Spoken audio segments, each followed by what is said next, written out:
Well, we have a FL21 weed eater weed whacker that won't start. So about to open her up and see what is going on.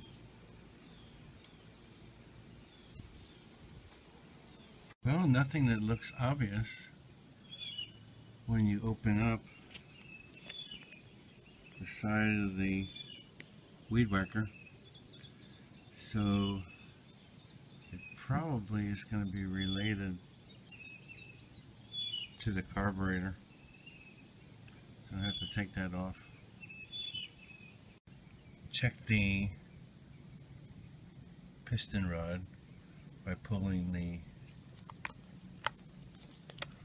and it does move. So the piston is free, it's not seized up at all. So it must be oriented to the carburetor. We'll see. Installing the housing back, and it's only 4 screws, and then we'll disconnect the carburetor and then proceed to open it up. It always helps to know which way the hoses go. So it looks like the smaller one, which is at the bottom hole in the tank, feeds into the left hand side, or actually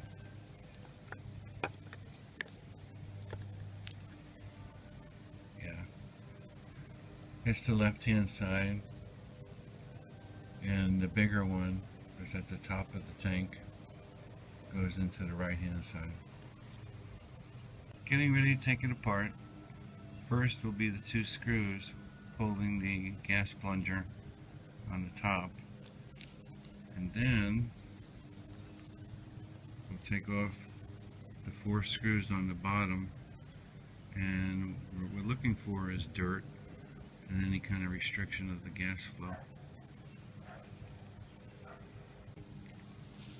Opened it up and you can see there is a lot of junk in the screen at the top. Let's see if I can point to it.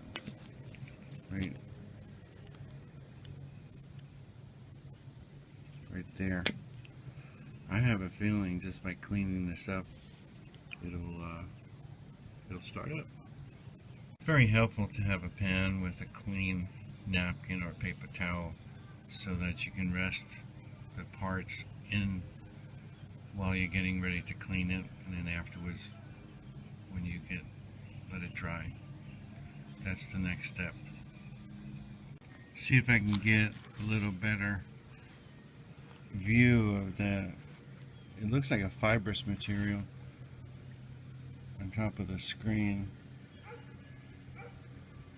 I'm going to take that off so you can see the screen. That's all the material that was inside that little hole where there's a screen at the bottom.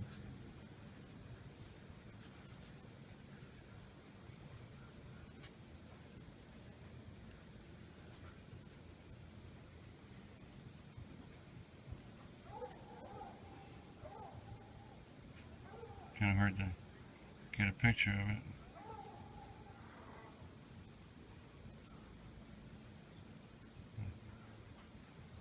Amazing. This looks like fiber stuff. I'm going to check the filter inside the gas tank. Well, looks like the filter came off the hose. So I have to dump the little gas that's in there and see if I can retrieve that filter. See if we get a better shot of that screen, which is nice and clean. I sprayed it off with some carb choke cleaner. That residue in the bottom is fibrous, and basically it was sucking gas in without a filter. So put it all back together again, see how it works. Getting ready for a cold start. Had to replace one of the feed lines going into the gas tank because the filter fell off again, because the the hose was so brittle. Here goes.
The bottom line is the hose in the center is old, brittle. Dropped the filter. Without the filter, contaminants got into that little screen, plugged it, and caused it not to stop. That's it.